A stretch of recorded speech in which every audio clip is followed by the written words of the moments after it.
అందరికీ షలోం. ప్రార్థన చేసుకుందాం. సర్వోన్నత స్థలంలో నివసిస్తూ వేలాది దూతలతో అనునిత్యము పరిశుద్ధుడు పరిశుద్ధుడు పరిశుద్ధుడు పరిశుద్ధుడు అని గాన ప్రతి గానములతో పొగడబడుచున్నటువంటి మా అదనాయ్ మా హషేం మీ ఘనమైన నామమునకు స్తుతులు స్తోత్రాలు చెల్లించుకుంటున్నాం. మా మనోనేత్రమును వెలిగించటకై నీ యొక్క వాక్యమే వెలుగుతో మమ్మల్ని పురుకొల్పుతూ బలపరుస్తూ తండ్రి మీ యొక్క జ్ఞానమును మా హృదయంలో నింపుచున్న విధానం బట్టి మీకు వేలాది స్తోత్రాలు చెల్లించుకుంటూ ఈ మా మనవులు మా రక్షకుడు విమోచకుడు విశ్వమెస్సై నామరడి పొందుకుంటున్నాం తండ్రి. ఆమేన్. పరమ తండ్రి అని తెలుసుకొని కరములెత్తి జంటగా మోటి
యోబు గ్రంథము 20వ అధ్యాయము జోఫరు యోబుతో మాట్లాడుచున్నటువంటి మాటలు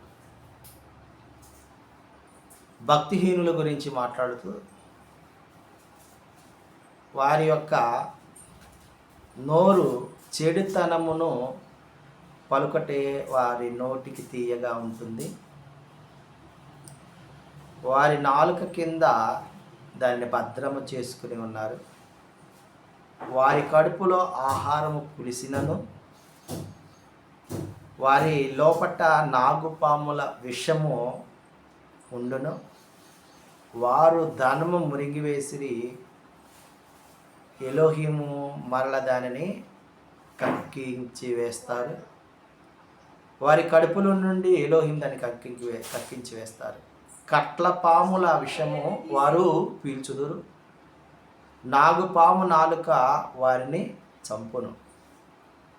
ఏరులై పారుచున్న తేనెను వెన్నపూసను చూచి వారు సంతోషింపరు. దేని కొరకు వారు ప్రయాసపడి సంపాదించురో దానిని అనుభవింపక పోదురు. వారు బీదలను ముంచి బలాత్కారము చేత వారి ఇంటిని ఆక్రమించుకొనినను దానిని కట్టి పూర్తి చేయరు. వారు మృంగి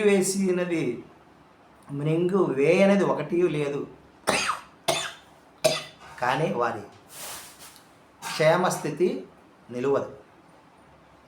వారి సాంపాద్యము పూర్ణముగా కలిగినను వారు ఇబ్బంది పడుతురు.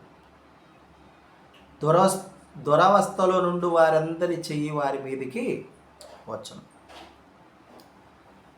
ఎలోహిం వారి యొక్క కోపాగ్ని వారి మీదకి కురిపించును. ఇనుప ఆయుధము తప్పించుకున్నట్టుగా వారు పారిపోగా ఇత్తడి విల్లు వారి దేహముల గుండా బాణములను పోతాయి. అది దేహము చీల్చి వారి శరీరం నుండి వచ్చును. ఆ యొక్క బాణమును తీయగా పైత్యపు రసము వారి శరీరంలో పైత్యపు తిత్తి వచ్చును. మరణ భయం వారి మీదకి వచ్చును. ఓదనక్కర్లేని అగ్ని వారిని మింగివేయును. ఆకాశం వారి దోషములను బయలుపరచును. భూమి వారి మీదికి లేచును. ఎలోహిం కోపదినమున వారి ఆస్తి నాశనం. ఇది ఎలోహిం వలన దుష్టులైన నరులకు ప్రాప్తించు భాగము. వారికి నియమింపబడిన స్వాస్థ్యం. ఆమేన్.